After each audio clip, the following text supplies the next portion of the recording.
প্রশাসনের ভাইরা আর বলা লাগছে না,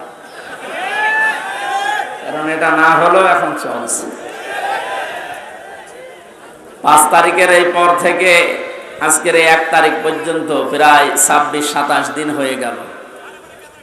এই 26 দিনে যতগুলো অনুষ্ঠান করেছি, একটাতেও কোনো পাহারাদার হিসাবে প্রশাসনের কাউকে লাগে না, অথচ কোনো জায়গায় বিশৃঙ্খলা হয়েছে আমি শুনিনি। তার মানে এর আগে এই যে 14 জায়গায় পারমিশনের নামে যে বিরক্ত করা হতো আমাদের, এটা একটা ষড়যন্ত্র।